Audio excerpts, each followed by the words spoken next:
Right. So we're gonna one second. So we are going to start the program. Aditi is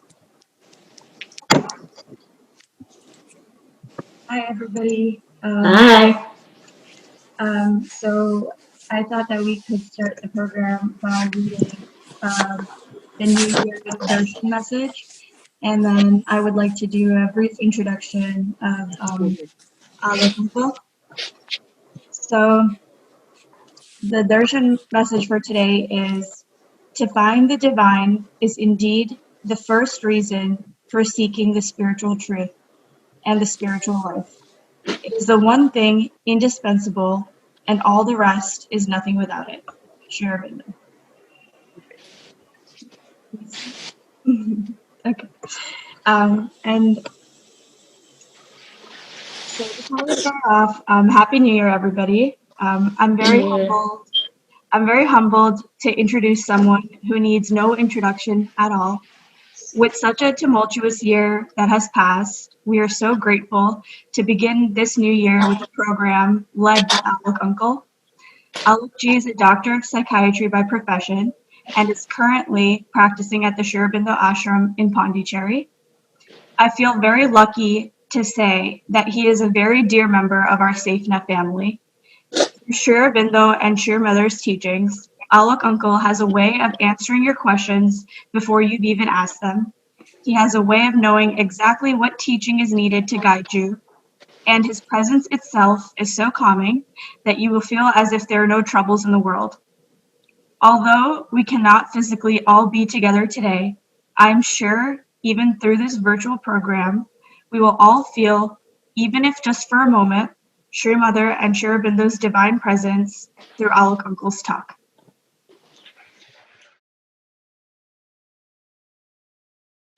Alok, this all yours. Namaste. Namaste. Thank you, Aditi, for the spontaneous and beautiful outflowing. It's so wonderful to see the children grow up like this. And they are the hope of the future. Everywhere, all over the world, what I'm witnessing is, and I'm sure everyone is witnessing, is that there is a new kind of children who are there amidst us. And they are marked by certain characteristics through which we can almost identify that they are new kind of children. First is they do not believe in authority. This is something, long back mother had said that tell the ego it's the age of authority is over based on ego. So what was the authority based on ego is that I am so and so, therefore you have to listen to me. Now that age is gone. I see these children and they are open to reason. They like that you discuss things with them, you try to explain, understand. It's not just reason as we understand reason within a limited frame. It could be a wider frame. It could include forces of which children are not aware. But they like to, understand things and then act. Second very interesting thing about them, which I'm sure people observe, is that one thing they don't have, and which is wonderful, and it is hypocrisy. So the old world, if I may use the word, was laced through and through, shot through and through with hypocrisy. So there was a social structure set up where you were supposed to behave in a certain way, speak in a certain way, even feel and think in a certain way. But how can you really control people's thoughts and feelings? But what was presented in the front was a facade, and what was behind the scenes was a very different person altogether. So these children are coming up who don't have that hypocrisy. They have a mental honesty about themselves and about the world they connect with. A third thing which I have observed is that they live in a very large space of consciousness. They need more space. So they connect with many things other than the family. In the previous world order, the family was the highest unit, and the nation was there, but nation was still a little vague in the background. But the family was the largest, biggest unit one could imagine, and then there was the mohalla and the village and all those things. But now these children, they have a family, but they live in the sense of the world as a larger family. It has just come to them. And the fourth thing that they need is a lot of freedom. They want to, try out things. They want to understand things their own way. They don't want everything to be spoon fed. They want to experiment with life, understand life. And their goals are very different from what, traditionally the goals used to be there.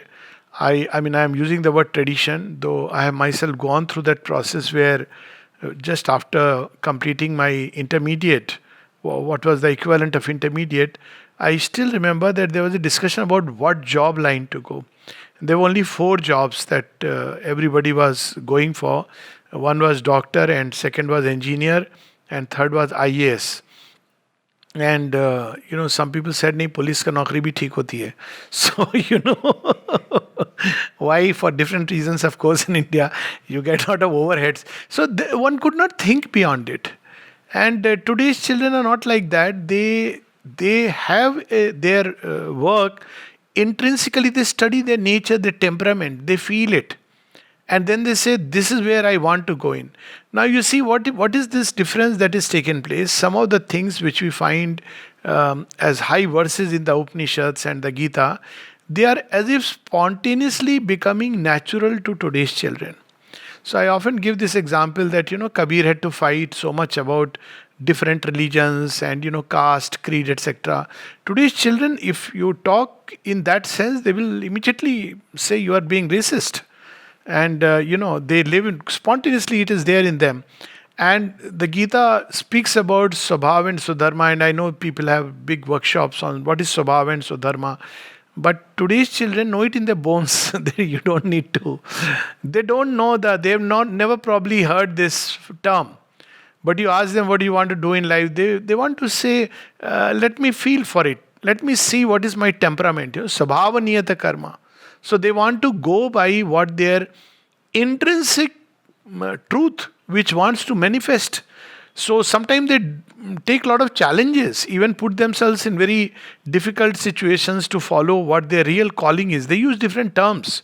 So if we are a slave of terms, we won't understand what's happening. But for them, this life is slowly seeping so much. The ancient Vedantic ideal of the divine essence is in everyone.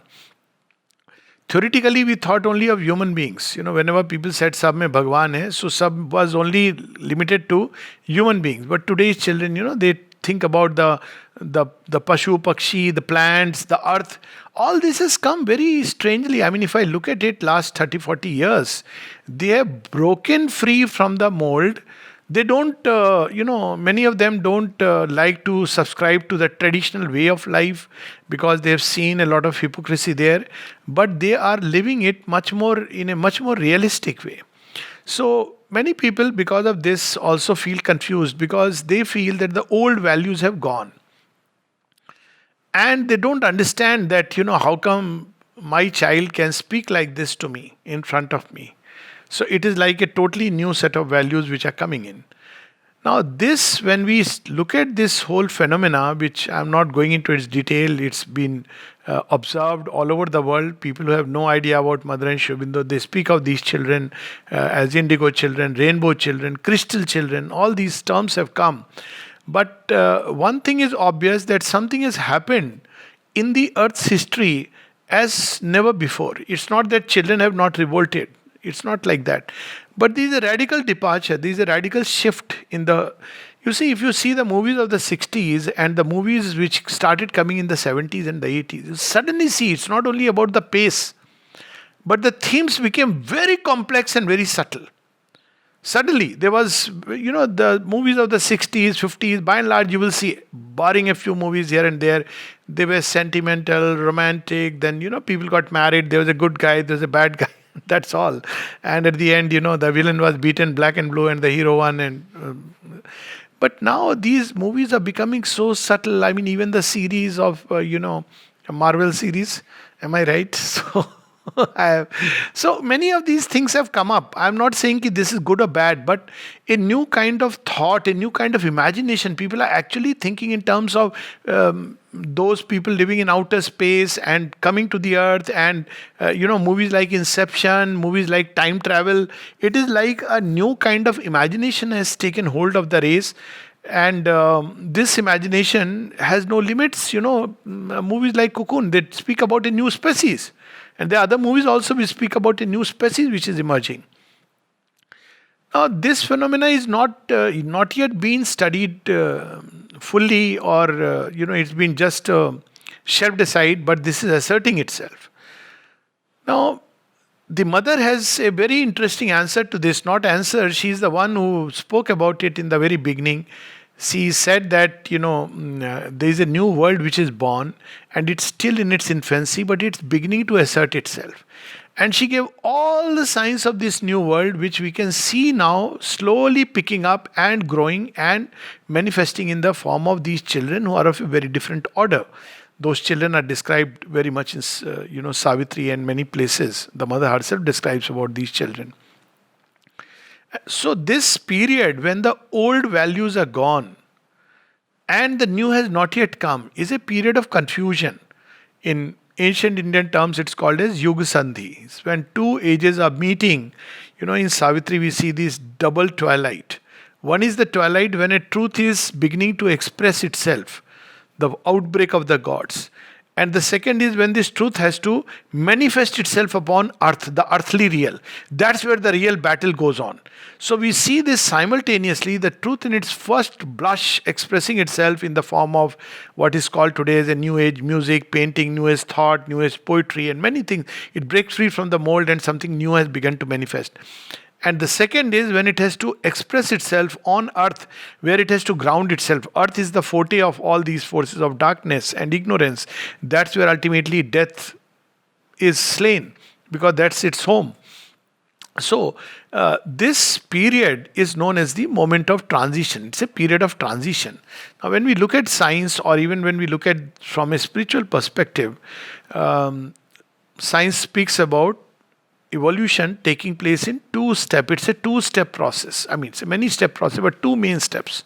And in life, everything is a two-step process. So let's start with life. What is this two-step process?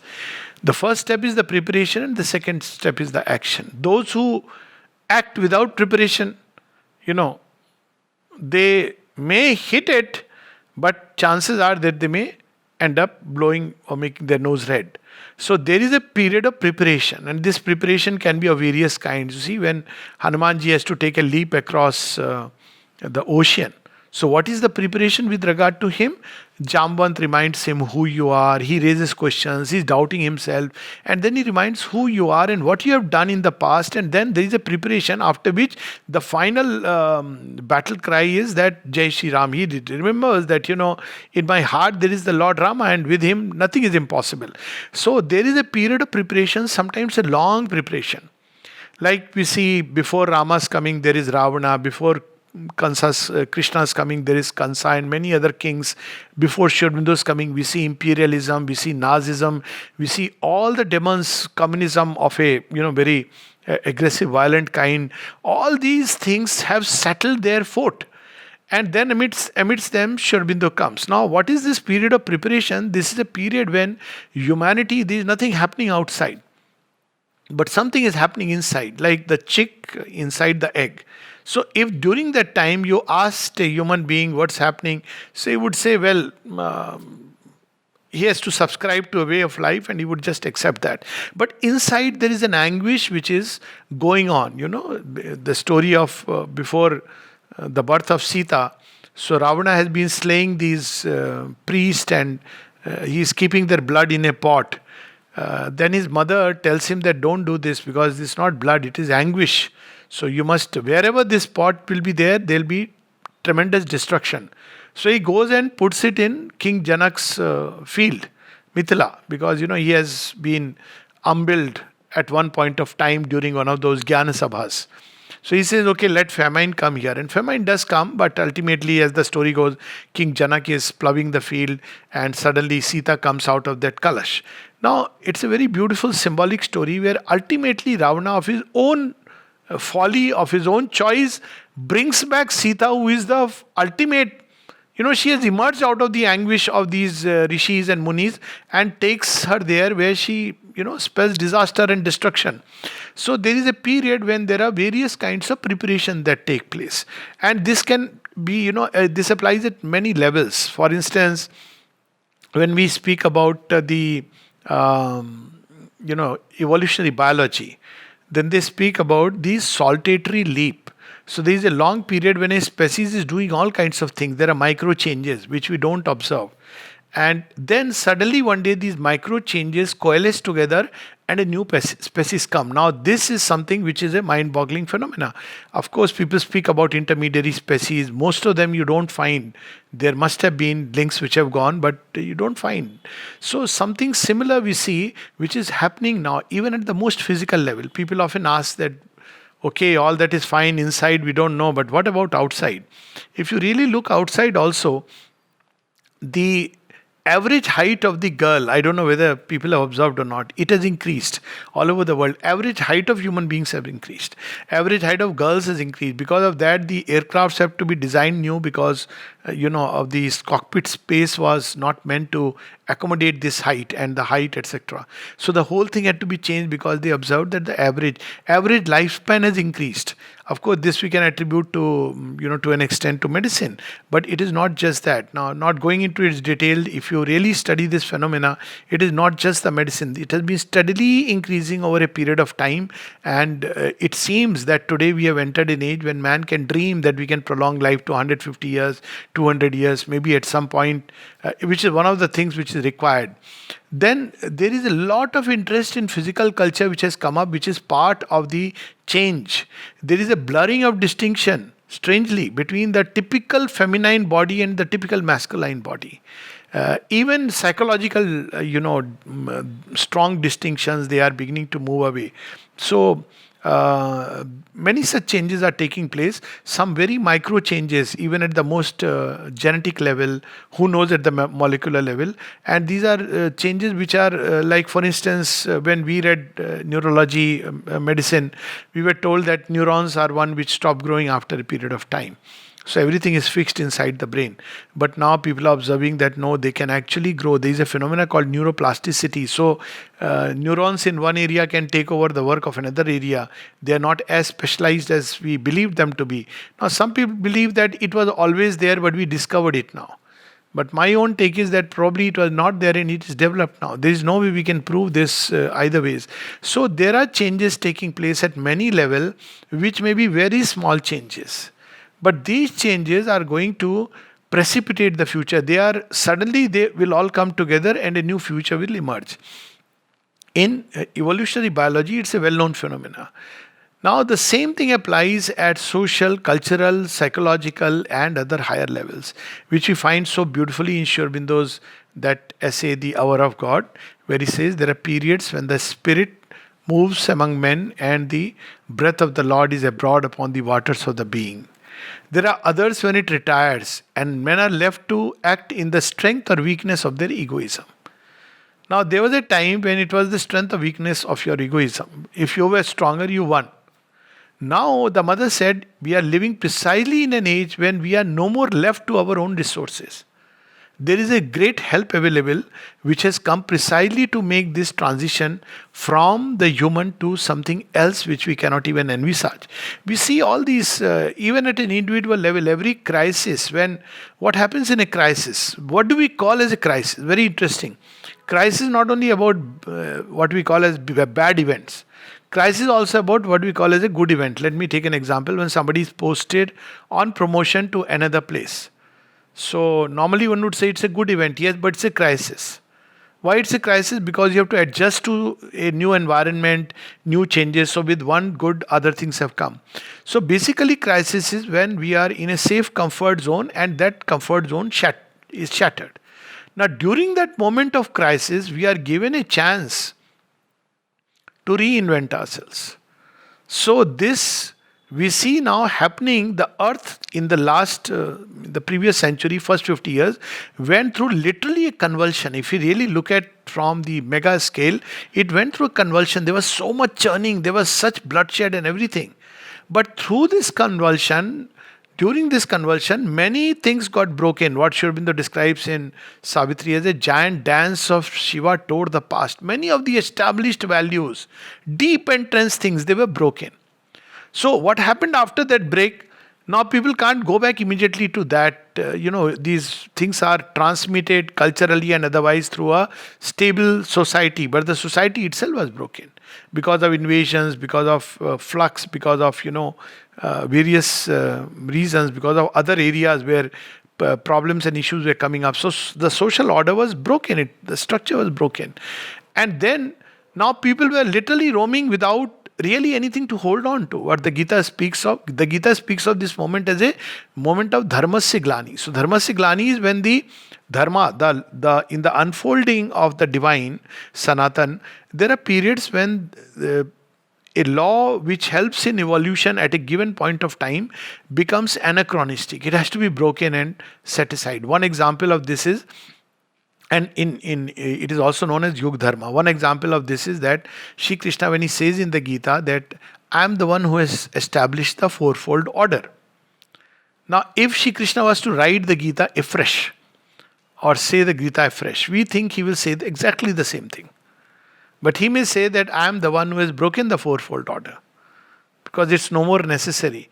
Now what he will bring out, but he has, because it is he who has established it, its truth will emerge. So what he is breaking is the form in which this truth had emerged. As I gave an example, that Swadharma and Swabhava initially were determined largely by heredity. Or at some point they came into heredity. So we have, in the Mahabharata age, Karna is not allowed to take to archery, because how can he be a Kshatriya if he is not born of a Kshatriya? But today, children are beginning to feel from within. So the truth remains, but the form gets broken. So this form is not just the outer form of the body, but any social structure, institution, they are all forms. Systems, cultural, modes, ritualistic behavior, they are all forms. And these forms are helpful at a point of time. That's why they have come into existence. They are helpful for man's growth. But there comes a time when the very thing which helped man becomes a means for his decline, dharmasya glani. So it was valid at a given point of time. It is no more valid at this point of time. So we have to understand dharma in two contexts. One is dharma, which is the eternal truth and the eternal law. It is the stable basis of all things. It's where we are rooted deep inside. So the presence of the divine, it is in its essence, it is Sanatan Dharma. It is the truth which can never ever be abolished. Even centuries of skepticism cannot wipe it out. Even if everybody denies, this truth will remain and it will assert itself, because it's something eternal. There is no way you can abolish it. So this is one aspect of dharma which we read today, Aditi read in that wonderful message today, to find the divine presence. Divine is the first reason for spiritual life. So this is an eternal truth and this will always remain valid. A lot of people speak about finding this divine presence, and so people often say, so what is the difference between this and Sri Aurobindo's yoga? Now here comes the second part, and it is truth in manifestation. Now when we speak about transition, we are speaking about truth in manifestation. Manifestation means now the dharma which is inside is taking form. It's taking a body and flesh. Now when it takes a body and flesh, then depending on age, for a certain age it takes a body, a flesh, a form. Then after a certain age, that form must go. And mankind has evolved. That truth inside is the same. But now it wants to take up new forms because the consciousness is developed to a point where it must express itself in new ways. So you see, today is very interesting. People often say that children don't go to temples and don't do ritualistic worship. But I have spoken to so many children, and they know almost intuitively that God is within you. They have not read it anywhere. They are speaking what the Gita speaks of as Manasi Tanu Ashrita. There's quite a few children here. Isn't it? Is God in the temple? God is inside you. He may be in the temple, but he's subtly here inside us. This they know. They may not know how to find it, etc. But this for sure. Ask the children what is right and what is wrong. So again, we see that before this transition started, mankind had a idea of right and wrong, which was decided by society, by morality, which had a things were in black and white, or by religious norms. This is right, this is wrong. So ask today's children, they will say, I don't know, it depends on how you think about it. So, very recently I had this very interesting conversation, and there was a child who said something marvelous. Not child, but a grown up person. So I was just watching one of the, some program where there was some suffering and pain and all that. So it was very painful, and out of deep kindness, I was telling this person that, see, there is so much suffering upon this in this world, and there should be a remedy for it. And of course, we know the remedy. So I actually said to bring out something from the person who was watching it. So the person started smiling. Now, I was saying something which the Buddha has said. One of the four noble truths are dukkham. This world is suffering. Even Shri Krishna speaks of it as anityam asukham lokam. And the person smiles and says, what is the point of remedy when there is no illness? I said, what do you mean there is no illness? He said, there is no suffering. So what do you mean there is no suffering? And this person is not some rich person who is any ashram person and who is living in very modest surroundings. So the person says, well, there is no suffering. It's the way you think about it. Now, this idea, which today we take it as most children will speak like this. But what is this idea? How did they get this idea that, it's your thinking that makes it so? About right and wrong. They decide based on what something within them feels. They say, well, let me decide it. And they make a choice. Of course, they make errors, they make mistakes, especially from our point of view. But this is precisely what we are saying, that during moments of transition, there is a confusion. It will look like they are making mistakes and they are making errors. But they will eventually discover what the mother said very interestingly about the Superman. She said, how do you become a man? She says, you have developed the sign that you have become a human being is when by your mental and moral understanding, by your reason, by morality, you control the vital animal inside you. Otherwise, somebody who is living by his vital impulses that I'll do whatever I feel like is not even human being. Of course, he has a human face and he has a human form, but that doesn't make one a human being. The consciousness is still largely animal. Wherever a person is living only for his basic appetites. What do animals live for? They live for food. They live for, they want a little roof over, place to shelter. And they live for, they mate and have children and little bit of the family. Roti, kapda, makan, parivar. Mera parivar, do hamare, do tumhare. So, hamare do, tumhare do. So, so the point is, if you really look at that life, it's such a pointless life. But this was the ideal. I mean, people even saying that, for the papi pet, why poor fellow. So now wherever people live only for hunger, where they live for appetites. Now, unfortunately, in human beings, it has become worse because in animal, as they say that animal does it in season, but man does in season and out of season. He is not hungry, but he must amass. Because he's not comfortable, till he amasses. And where is the limit? So greed comes in and all this. So there is a whole world which was built around the animal appetites.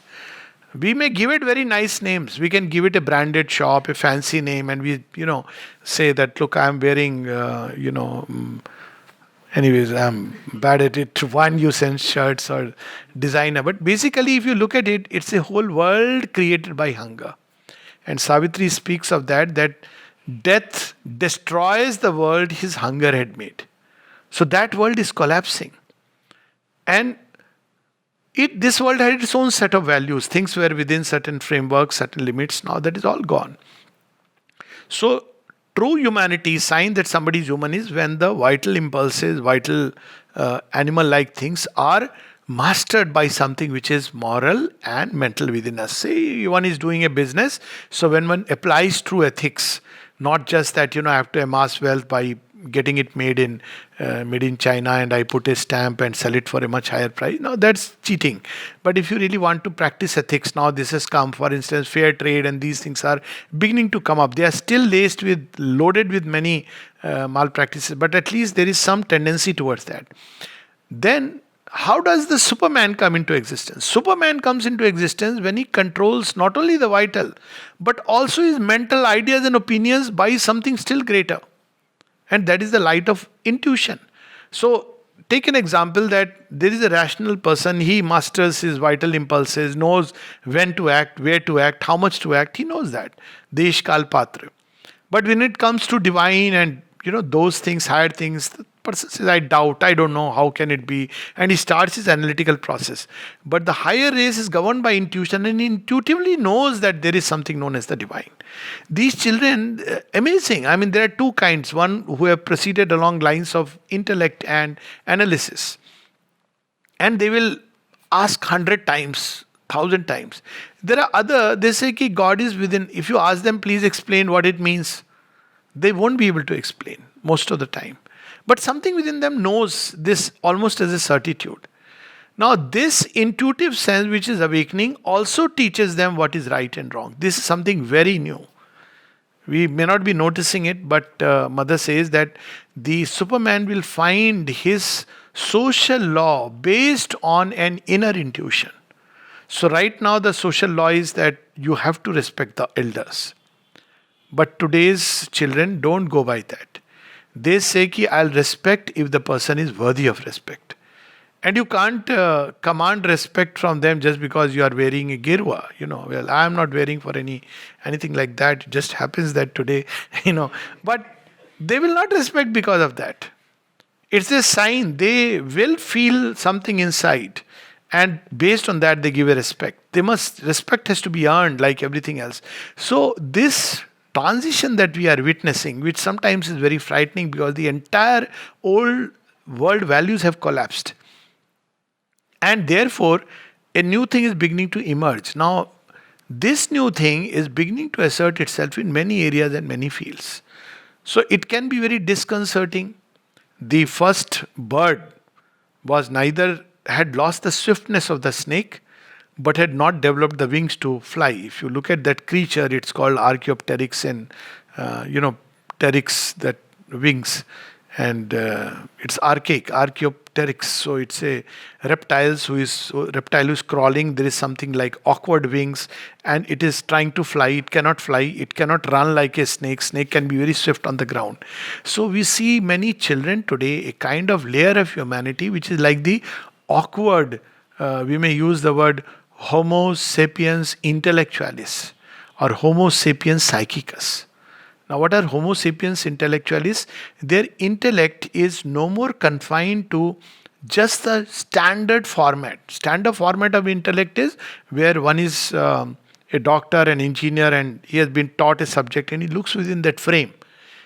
In these children, their intellect has begun to go beyond the frame. They don't know what's happening to them, but they have begun to actually receive a kind of rays from above, and based on that they have aha phenomena. They look at things, understand something new, slip into those gaps. Always in reason there are little loopholes, and they slip that light into it, and they create new structures, new ways of thinking, new systems of thought, and they're coming up with many innovative ideas precisely because this light of intuition is showing them. Now this is a big transition, and the Mother says that it has impact upon the body. And she gives an example. Say, now we are going through that so-called, it's very unfortunate, post-corona world. I don't know whatever it means. But in that, there is a format of humanity which thinks only in terms of virus, vaccines. It's still the old format. But there is a kind of humanity which is emerging, which is beginning to conceive of this in new ways. I mean, they're different ways. It's not that this is right or that is wrong. Somebody very interestingly said, this is not corona but karuna. Why? Because it is karuna for earth, for creatures. Many creatures who were in the hiding have begun to come out. Somebody else is saying it is resetting the balance of the world. Someone else came up with thought, this is giving us time to go within and study ourselves. So there is a set of humanity which may be small, but it has come out during this time. This is a marked difference between this epidemic and the epidemic of the Spanish fly. People think they are same. They are not the same. During that episode, it was just the standard format of thought. But what has shifted inside? Who has given them this knowledge? Who told them that this is Karuna? Who told them that, look, this is going to reset the balance of the earth? Where did this thought come from? It's illogical. This my own. Don't try to search this word in dictionary or Google search. Just like there are asocial creatures. Today's children are not antisocial. They are asocial. You will see that sometime when relatives have come and you expect them to do things old format, they will not do it. They will do it only when they feel from inside. Right? So they are asocial. Similarly, they are illogical. Now what is meant by illogical? They are not illogical. They are actually a kind of supra-rational truth is beginning to emerge and showing them things which once you see that, then the rest is very much fits into place. For instance, there is no logical way in the strictly human frame where you can say, well, earth is breathing, beginning to breathe. Because logic will say, but is earth a living entity at all? It will say it is inanimate matter. But equally you can say that probably these are the limits of our senses that we think earth is a non-living entity. What if earth is living? Now the moment you say earth is living and you say earth is beginning to breathe, then it all falls into place. There is another kind of logic based on a new premise.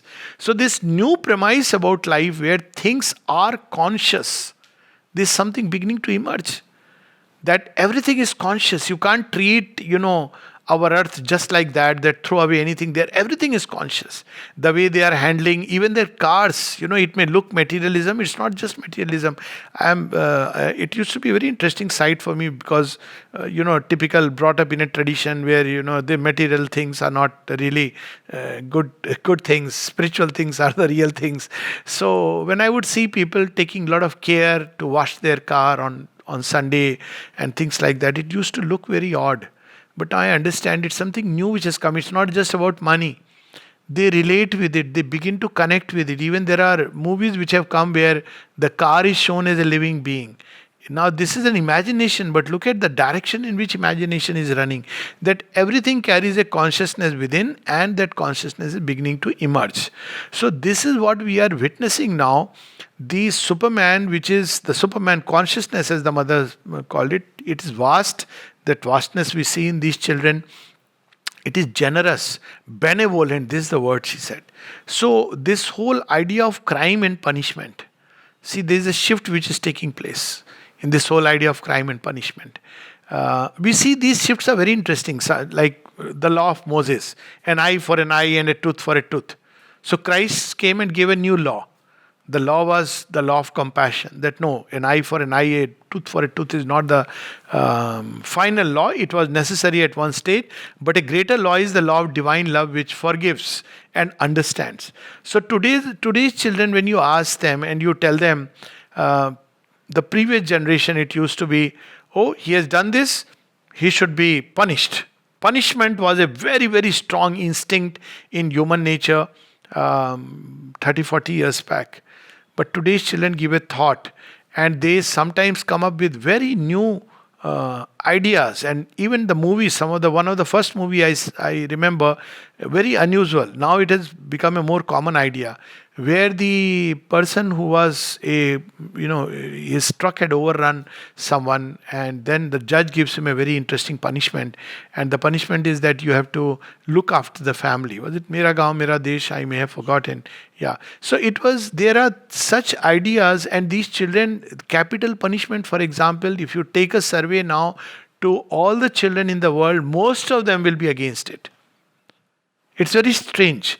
But if you go back 40 years back and you tell them capital punishment, yes, of course, for a small crime, hanged.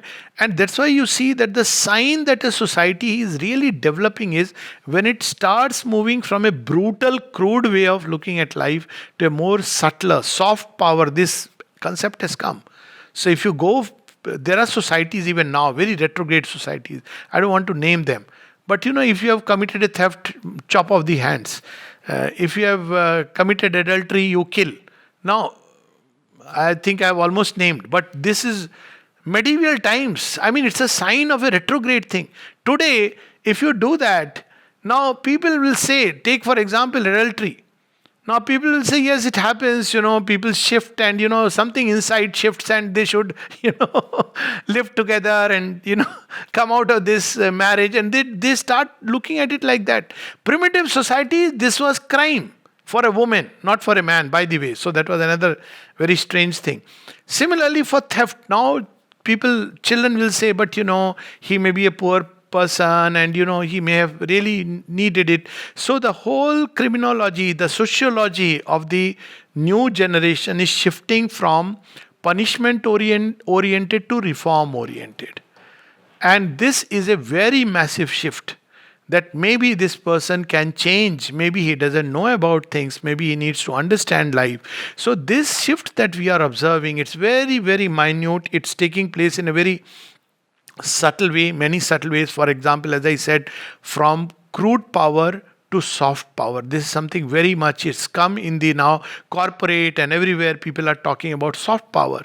That, if things can be done without shooting a bullet, why not do it? There are ways to win hearts. Now, all these ideas have already come in today's times, and this is because a new consciousness has begun to he's got activated upon earth. This is something very unique to Sri Aurobindo, completely unique. Because if it's just a question of finding the divine, there are hundreds of paths, literally hundreds. If you look at the entire profile, there are sects, subsects, and whatnot.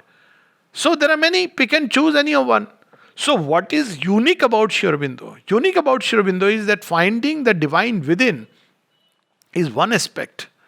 But this is the starting point of finding the divine in manifestation. And then you see that there is a big, big, big gap. Perhaps the Vedic rishis spoke a little bit about it. All social organization is an effort to find the divine in frames of time and in social structures. That's how organizations come, all institutions come up. But these frames freeze because time advances, human consciousness advances. It goes through many layers of experience. So it cannot remain the same. It has to reinvent itself. And that's what we are seeing today, witnessing today, that in manifestation something new has come. The divine is the same. When, Sri Raman Maharshi somebody asked him this question, that Sri Aurobindo is speaking about divine descending. So what is it, divine descending? We don't understand. He said, yes, I also don't, because divine is everywhere. So what is there for divine to descend? And this question was asked to Sri Aurobindo. He said, yes, of course, the divine is same, one, he is everywhere. But there are many planes of his manifestation. So what big change took place in terms of the divine presence? Till now, humanity saw the divine through a veil. And the highest kind of humanity, which rose to the seer, the sage, the rare yogi, it saw the divine through the veil of the golden lid, the overmind veil. So it invariably saw the gods and then it saw the impersonal divine. The Gita speaks of the Purushottama, of course, but the average humanity saw the gods and it saw the impersonal divine. But what is beyond it and what is its relevance to our life? So there was a big gap. For our life, there were the gods. They set standards of conduct. But if you wanted moksha, go beyond them and enter into that impersonal divine. That's it. But now we have something new. Sri Aurobindo brings no. It is not that the impersonal divine and there is a Maya and out of Maya all these gods have emerged and they are just running the creation, creating one illusion after another. Basically, it is all creation is a manifestation of the divine Shakti. This is something very wonderful.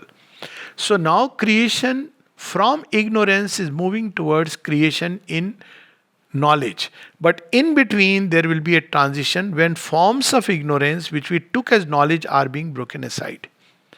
And there is a seeking for true forms, truth. So this is what is emerging. So this idea that divine is manifesting himself and the divine of yesterday is no more valid. We have to invoke the divine of tomorrow. When mother would use her mantra, Om Namo Bhagavate, then we all know the meaning. Of course, she has herself said, she's invoking the Supreme and then she's paying obeisance And then he's saying, Thou art all. But then she says that I am invoking the Lord of tomorrow. So that Lord of tomorrow is the supramental divine who is beyond these one aspect, second aspect, third aspect.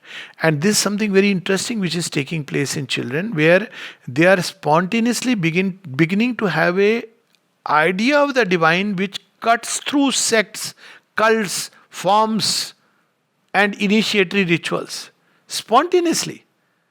When they say that, divine is something secret or sacred within me, you ask them, okay, which path are you following? So they will be at loss. They'll say, path means what? This idea, old idea of this path leading to this point, this path leading to this God, this path leading to this, is actually gone.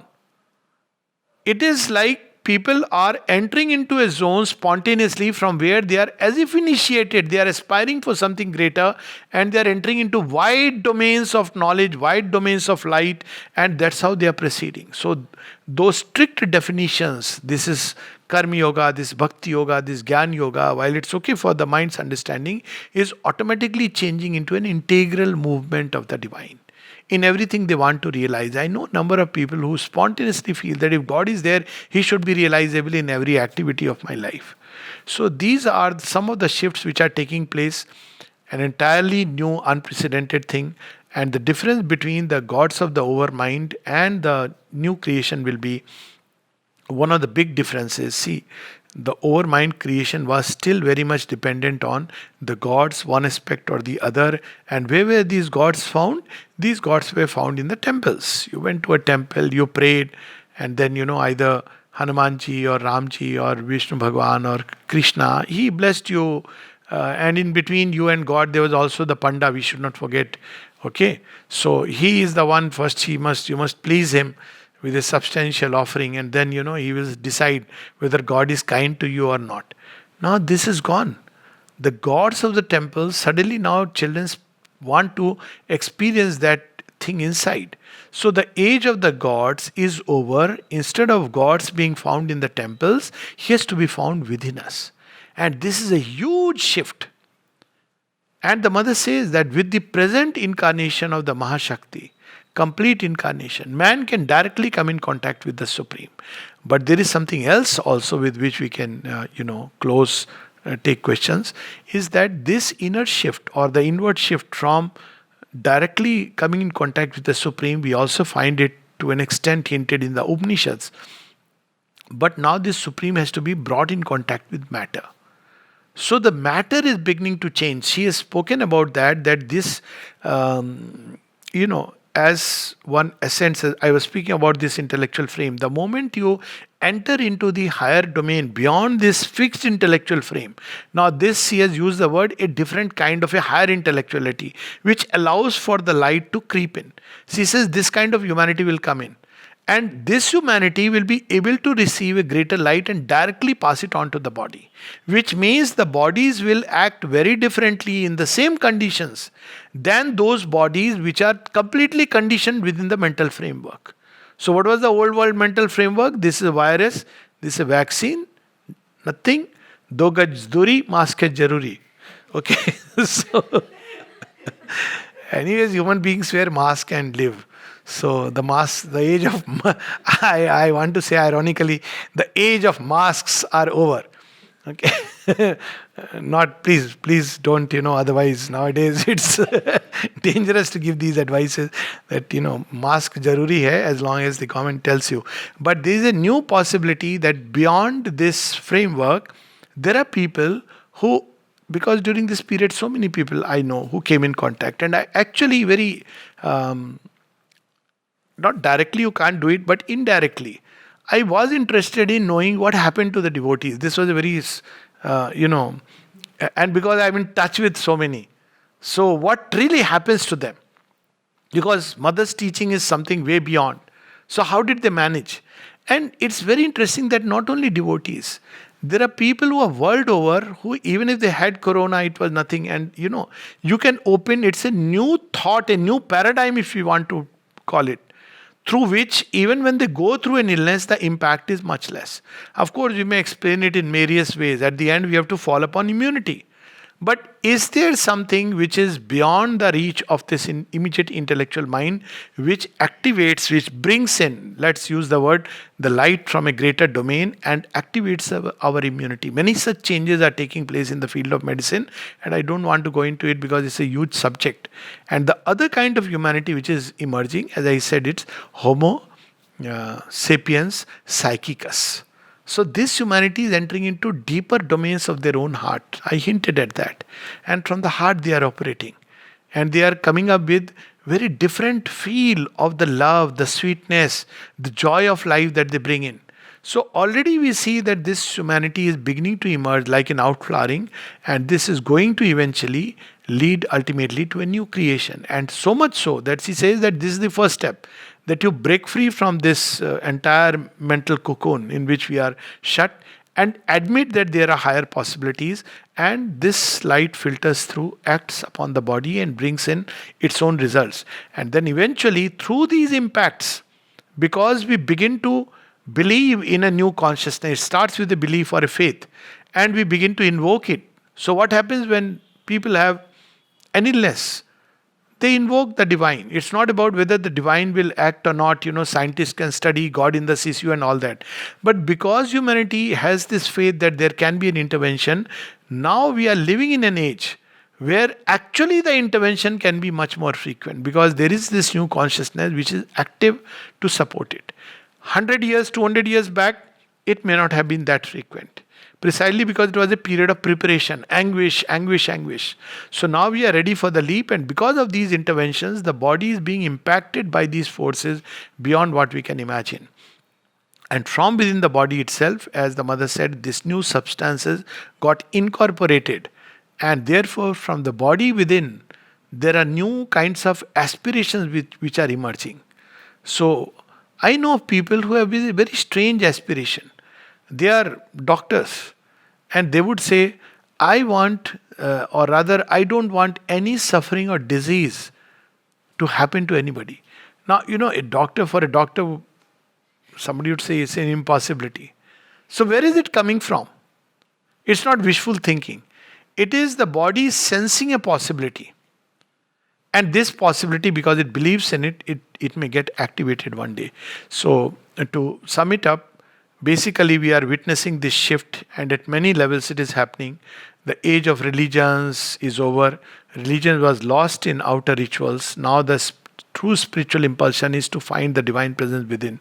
Second is, it's not enough to find the divine presence within. So all those systems of thoughts which were focused upon finding God, whether we call it self-enlightenment or whether we call it God, this or that, or even nothingness or a permanent, doesn't matter. Now the shift is on bringing God into our drawing room, bringing God into our car, bringing God into our everyday life. This is the shift that is taking place.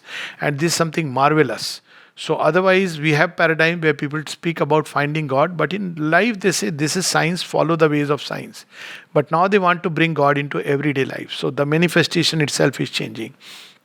And the third is that instead of the fixed frames of society, the social, moral rules of life, now children are beginning to discover something new. Now they also don't know right now, because we are going through a transition. So there will be experimentation, there will be confusion, there may be a couple of washout generations. After all, from the ape to man, several subspecies came. There will be many intermediate species. But this is now inevitable, that humanity has taken a crucial turn, and whether we like it or not, it no more depends upon us. I mean, it depends upon us only to the extent that we can say a yes and collaborate in the process and be on this side of the fence where humanity is being uplifted towards a new height, a new level, the divine superhumanity of the future, or a divine life in a divine body. Or we may remain on this side, obstinately clinging, resisting, denying, doubting, wanting to remain in the old human ways, human condition, using God only either as a, to curse him or to get favors. So this is one type, a very, old world humanity which used God only as a pastime, so that while you rely on the doctor and the vakil and the policeman, but better keep his name also in your list. Maybe he will also help you a little bit. That's all it was there. But the real life never changed. It was only coloring us from outside. But now we can be on the other side of the fence, where it's no more simply coloring life with the sense of the divine. It is actually infusing a new life, a new spiritual life, a supramental life into our humanness. And the mother describes it very beautifully. She says that if you compare the spiritual life with all those beautiful relations that man has had with God so far, not gods but God, divine, that religious aspiration of man, its finest flower, the seer and the sage. She says all that looks like silver compared to this new supramental life, which is like living gold. That is the huge difference that has taken place. And it will not fall into any pattern. If we are looking for a typical answer where a boy should come and say, I am following this kind of process, and God is like this defined, we'll not be able to find it. He may not even use the word God, but he is living a deeper and a more spiritual life very instinctively. So this is the new shift which has taken place. And maybe for 50 years, 100 years, the mother spoke of this transition. She says that it looks like a moment, and a lot of confusion will be there during that period. But she says from human life point of view, it looks very long. But if you take the life of humanity, then what is 200, 300 years? And then she says that maybe in 1,000 years, maybe even the new body is also bound to come. It's a long project. So to sum it up, basically the need of the hour is, as she says, the solution to all these problems that we face, whether it be one virus, another virus, or everyday life, is, she says, if only man consents to be spiritualized. So this is what I'll just close with, this little passage from the mother, which I think will be a good agenda for the next year. Not next year, this year, coming year. The mother speaks of it very beautifully. She says how she would operate. She says that the day somebody told her that there is divine within. So she says, I went like a tornado, and by the end of that year in December I had realized it. She gives that example that she stepped out and saw a shooting star, and she was occupied with this. She says, I was crossing Boulevard, I would be occupied with this. It was like one pointed, I must find the divine within. And she says at the end of the year I had realized it. And again you see on 1st January 1951, what is the prayer that the mother gives? She says that may all our being, may this become our sole occupation, not just a preoccupation. And what is that occupation? That for which Sri Aurobindo, and we may add now, the mother gave their life, lived their life. And what is that? We are reading just a little couple of passages. One is Sri Aurobindo's aphorism on which he has commented, wherever thou seest a great end, be sure of a great beginning. Where a monstrous and painful destruction appalls thy mind, console it with the certainty of a large and great creation. God is there not only in the still small voice, but in the fire and in the whirlwind. The greater the destruction, the freer the chances of creation. Tandav followed by Lasya. Because if you leave aside few things, it doesn't. She says it's a complete change which is going to take place. But the destruction is often long, slow, and oppressive. The creation tardy in its coming or interrupted in its triumph.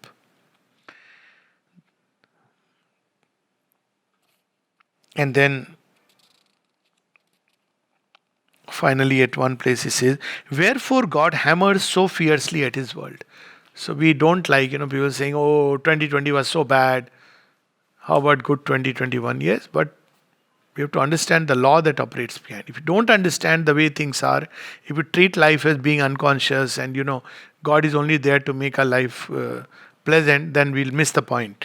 Wherefore God hammers so fiercely at his world, tramples and kneads it like dough, casts it so often into the bloodbath and the red hell heat of the furnace, because humanity in the mass is still a hard, crude, and vile ore, which will not otherwise be melted and shaped.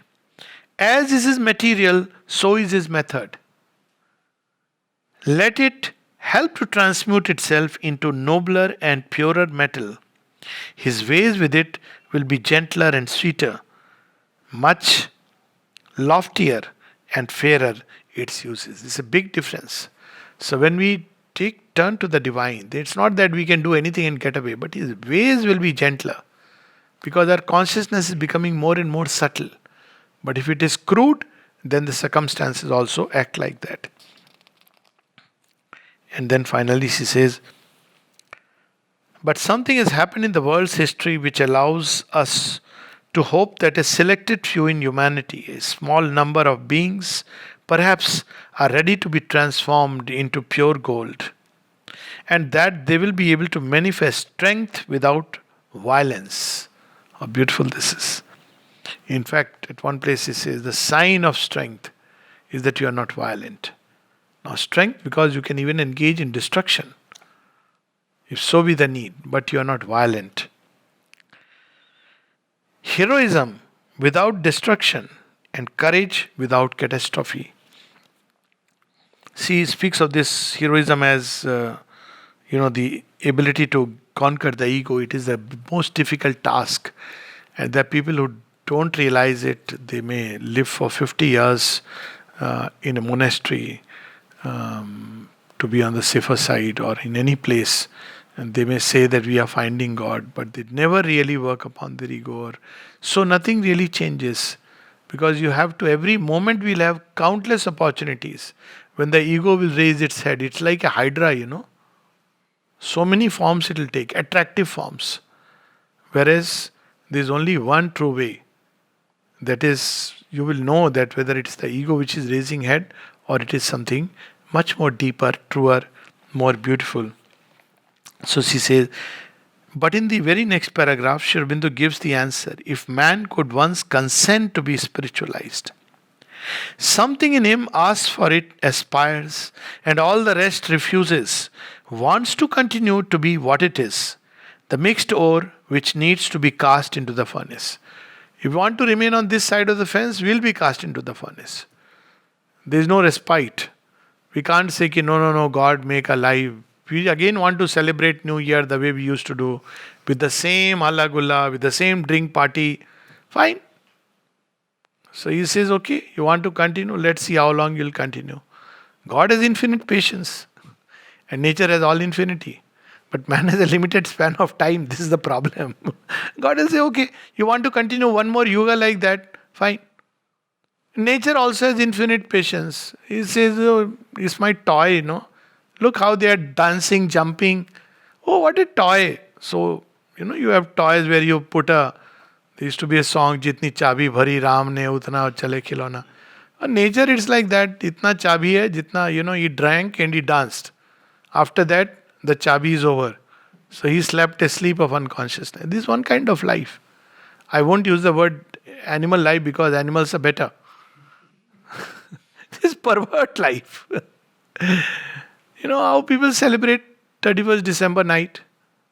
You have joy, but why on a particular day you are choosing to start a new year in this way? I hope I'm not sounding like a moralist Babaji, but it defies logic. Why would you do it? There are days when you have friends and you want to celebrate like that, whatever. But why pick and choose that day when time is transiting as if this is how you want the transition to take place? What a illogical thought, and rational beings indulge in it. So this is one kind of life. This kind of humanity, she has said, is foredoomed to destruction. It will be cast into the furnace. Now there will be many who are on the other side who will get caught in the melee. So best is to put yourself deliberately on the side of the divine. No human will can finally prevail against the divine will. Put yourself deliberately on the side of the divine, and that victory is sure. So she is reminding us. But something in him doesn't want. He continues to be the mixed ore which needs to be cast into the furnace. Like people take out and say, no, no, no, it's still hard. Put it back into the red heat. At the moment, we are at a decisive turning point in the history of the earth. Once again. So people sometimes say, how are you sure? Well, Mother and Sri Aurobindo have said so. They are beings from the future. How am I sure? If somebody sometimes asks this question, that how can you say that Mother and Sri Aurobindo have said that is surety, and all the other logical people, they are not sure. So I ask a simple question sometimes. I have actually asked this question. Okay, sir, let's not talk about such big things. Tell me, can you say what is going to happen in your life tomorrow? You see, this predictability and certainty, this is where science gets caught. No. Okay, next moment. Next moment is already gone, but could you predict it? No. Here were two beings who have countless examples where they could go into the future and see things. And you don't want to trust them, and you want to trust your reason, which cannot tell you what's going to happen the next moment. It's pure common sense, if nothing else, that, here is someone who has gone into the future, done the tapasya, comes and tells you, look, this is the future, look, this is how you can advance, look, this is what I have seen, done, and you want to follow your reason, fair enough. I'm talking of reason in a very limited way. So this is a mental arrogance. So she says, from every side I am asked, what is going to happen? Everywhere there is anguish, expectation, fear. What is going to happen? Looks like it is yesterday. There is only one reply. If only man could consent to be spiritualized. Don't rest your hope on the vaccine. Vaccine is for a virus. The problem of man is not the virus outside, but the virus in his brain, which doesn't allow him to open to anything greater and higher than human, which pushes him back into the animal mode of living. That is the virus we have to fight. And perhaps it would be enough if some individuals became pure gold. For this would be enough to change the course of events. We are faced with this necessity in a very urgent way. So now she is saying what we need to do. This courage, this heroism which the divine wants of us, why not use it to fight against one's own difficulties, one's own imperfections, one's own obscurities? Why not heroically face the furnace of inner purification so that it does not become necessary to pass once more through one of those terrible, gigantic destructions which plunge an entire civilization into darkness? This is the problem before us.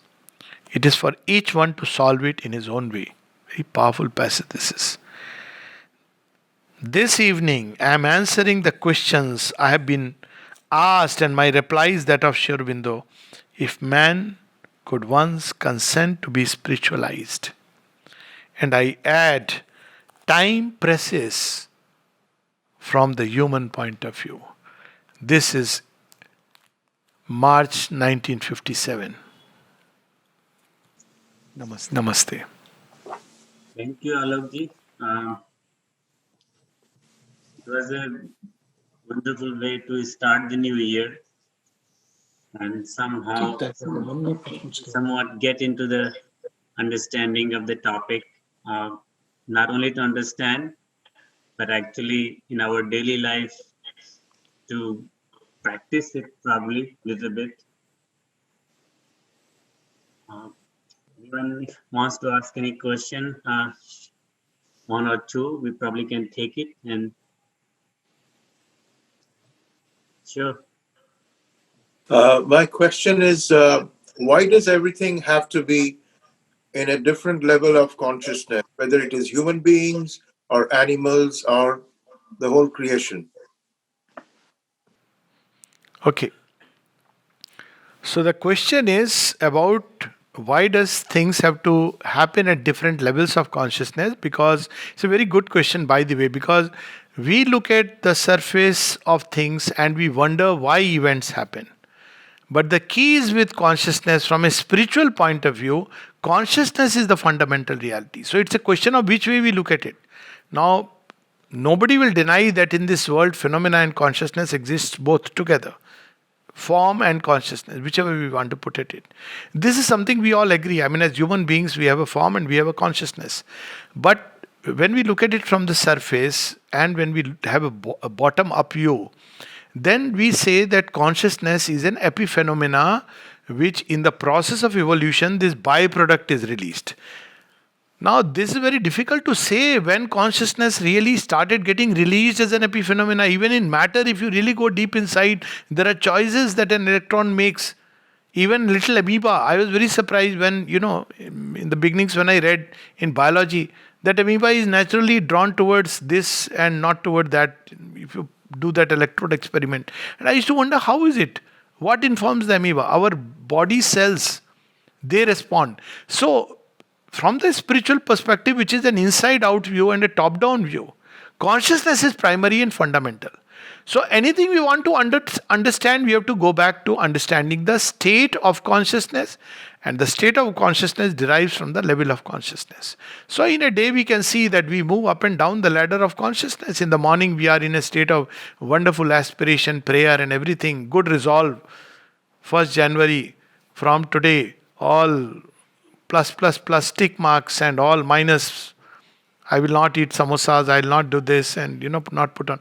By evening, everything has changed. Now why the shift has taken place? Because consciousness is shifted. Why it shifts? Either because of habit, a dull gravitation. Wherever we have centered our consciousness primarily, there it tends to come down by habit. But if you refuse this, either because you reject the suggestion or you say even then I bounce back. So after a while we tend to live in a higher and higher and a greater level of consciousness. And the more we begin to live there, initially there will be a conflict between that part which is, beginning to live in higher regions and that part which is still caught up. Sri Aurobindo speaks about two beings I was, one free above and one is bound. The Upanishadic half story, because I always use the word half story. Dva Suparna, there is a bird who is watching and the other is eating the fruit. So what happens to the two? At the end of the story, does it remain forever like this? No. Now once you station a part of your consciousness there, the tendency should be, it will happen automatically, because man cannot live for long with cognitive dissonance. He will try to pull up everything to that level, or eventually he will say, no, I'll stay there. One of the two things. This, of course, is a disaster. But eventually, whatever he engages in, he will try to. Whatever is his major shift. Initially, it is still an ego identification. But this shift is fundamental. So, there are two approaches to correcting life. One is outwardly. I will eat vegetarian food only. Hitler also took such a vow. He never ate non-veg food. So this is one kind of shift where outwardly we manipulate life. And I'm not saying it has no meaning. It has its own meaning. But the other part is we inwardly shift the needle of consciousness. Now when we shift the needle inwardly, we'll see that the outer begins to change. Now that change is something which is stable, it is true, and it will endure the rub of time. Otherwise, when we only change it outwardly, then hypocrisy, artificiality, all this tends to set in. So that's why consciousness, because it's primary and fundamental from a spiritual perspective. Now even I could argue logically that, look, how it is primary and fundamental. I've just given a little hint. But even if we leave aside, we can say that we have two kinds of basic faiths on which we can proceed. One is that consciousness is secondary, in which case levels of consciousness is not important. Manipulating the material end is important. The form is important. A lot of medical people operate on that basis. They say, it's okay, you have nice thoughts, good, okay, fine, but I have to, deal with this machine. This is a machine, give it to me and I'll set it right. Okay, you may pray to God, but deep inside many of them say it's not. This is not what is going to help. My medicine is going to help. But this is another where you actually believe in shifting the needle of consciousness, and while you use outer means, that's not what is primary. The primary thing is inside. So this is the way the cosmic law operates. So, yes.